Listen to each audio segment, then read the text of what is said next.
আসসালামু আলাইকুম রহমতুল্লাহ।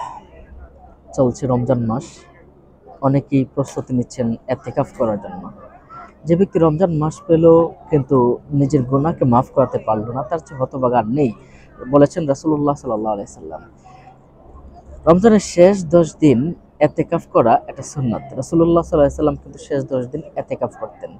এতেকাফ কি, এতেকাফ কিভাবে করতে হয়, কখন করবেন, কিভাবে করবেন, সবগুলো বিষয় ইনশাআল্লাহ জানানোর জন্য আপনাদের সাথে আছি আমি, মাওলানা কাজী আমিনাত তাফহিম। এতেকাফ শব্দের অর্থটা হলো আবদ্ধ রাখা, নিজেদেরকে বদ্ধ ঘরের ভিতরে রাখা, অর্থাৎ মসজিদের ভিতরে। যে মসজিদের জামে মসজিদ শুক্রবারে জুমার নামাজ হয়, ওই মসজিদে নিজেকে অবস্থান করে রাখা, এটা হচ্ছে এতেকাফ। ওখানে বসেই নামাজ, এখানে বসেই ইবাদত বন্দেগী করা, এগুলো হচ্ছে এতেকাফ। সম্মানিত দর্শক শ্রোতা, আসুন আমরা রমজানের এতেকাফ বিষয়ে একটু জেনে নেই। এতেকাফ আপনাকে মসজিদের ভিতরে করতে হবে, অতি প্রয়োজন ছাড়া মসজিদের বাইরে বের হওয়া যাবে না। প্রস্রাব পায়খানা ছাড়া অনর্থক কোনো কাজে আপনাকে মসজিদের বাইরে বের হওয়া যাবে না। এখন আসুন আমরা জেনে নেই এতেকাফ অবস্থায় আপনি কি কি জিনিস করতে পারবেন, কি কি জিনিস করা মুস্তাহাব। এতেকাফ অবস্থায় আপনি নেক আমল করা, নেক কথাবার্তা বলা, একটু ওয়াজ নসিহত শোনা, উত্তম কথাবার্তা বলা, এটা মুস্তাহাব। কোরআন শরীফ তেলাওয়াত করা একটা মুস্তাহাব আমল, সবসময় দুরূদ শরীফ পাঠ করা মুস্তাহাব আমল, ওয়াজ নসিহত শোনা বা করা এবং জামে মসজিদে এতেকাফ করা, এগুলো হচ্ছে আপনার মুস্তাহাব আমল। এখন আসুন এতেকাফ কোন সময় আপনি করবেন।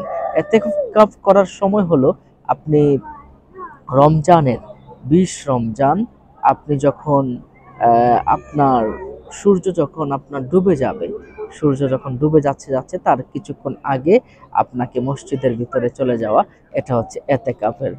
তারপর আপনার যখন চাঁদ উঠবে, ঠিক তখন কিন্তু আপনাকে এখান থেকে বের হয়ে আসতে হবে। চাঁদ উঠলে মসজিদ থেকে বের হয়ে আসা, এর আগে কিন্তু আপনাকে বের হওয়া যাবে না, তাহলে কিন্তু এতেকাফ নষ্ট হয়ে যাবে। অনেকে আছে 2-3 দিনের জন্য এতেকাফ করে, সেটা হতে পারে তার ভিন্ন সওয়াব, কিন্তু প্রকৃতপক্ষে 20 রমজান থেকে নিয়ে চাঁদ ওঠা পর্যন্ত মসজিদে অবস্থান করা, এটা হচ্ছে আপনার এতেকাফ। এবং এতেকাফের কিন্তু নিয়ত করা অবশ্যই অবশ্যই জরুরি। এতেকাফ কিন্তু আপনার নিয়ত ছাড়া হয় না। এখন আসুন আমরা কি কি কারণে মসজিদ থেকে বের হতে পারবো, এই বিষয়টা কিন্তু আমাদের জানা প্রয়োজন। এতেকাফ অবস্থায় আপনাকে পায়খানা প্রস্রাব এর সময় বের হতে পারবেন, ফরজ গোসল এর জন্য আপনি বের হতে পারবেন, এবং জুমার নামাজের জন্য আপনি 4 রাকাত সুন্নত আদায় করে আপনি যদি বাইরে একটু বের হতে চান, তাহলে আপনি বের হতে পারবেন। এরপরে আপনি আজান দেওয়ার জন্য মসজিদের বাইরে আপনি বের হতে পারবেন।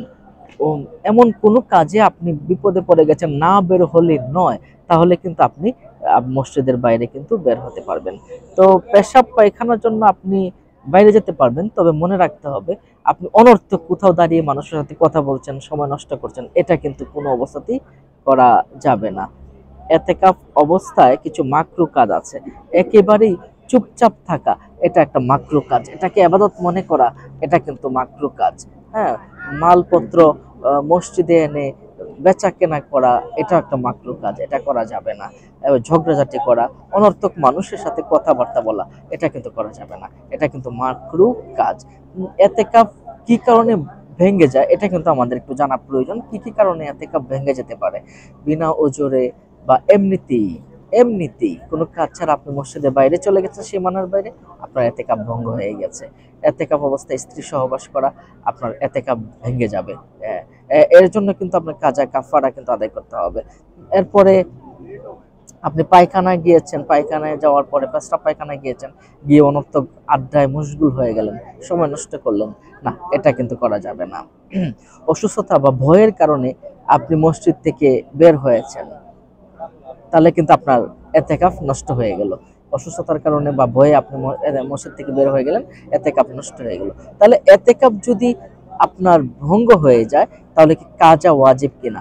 এতেকাফ বন্ধ হয়ে গেলে ওয়াজিব এতেকাফের কাজা আদায় করা কিন্তু ওয়াজিব, কিন্তু সুন্নত ও নফল এতেকাফের কাজা আদায় করা ওয়াজিব নয়। তাহলে ওয়াজিব এতেকাফের অবশ্যই আপনাকে কাজা আদায় করতে হবে, এটাই হচ্ছে সুন্নত। সম্মানিত, ওয়াজিব এতেকাফের কাজা আদায় করা এটা ওয়াজিব, এটা আপনাকে কিন্তু মনে রাখতে হবে।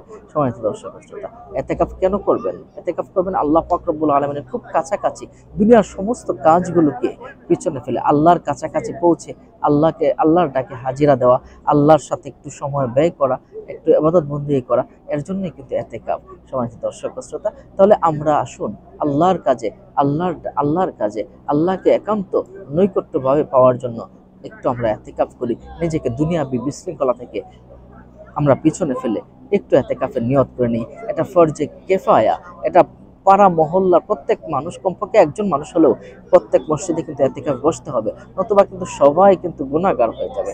অবশ্যই আমাদের এতেকাফ করা উচিত। আসুন আমরা উদ্বুদ্ধ হই, প্রত্যেকের জন্য আমরা মসজিদে জুমায় আমরা এই বিষয়ে আলোচনা করি এবং মানুষ যেন উদ্বুদ্ধ হয়, আমরা যেন উদ্বুদ্ধ হই, এই বিষয়ে মানুষকে জানানোর চেষ্টা করি। আল্লাহ পাক আমাদেরকে এতেকাফ করার সুযোগ দান করুন, আমিন। আসসালামু আলাইকুম।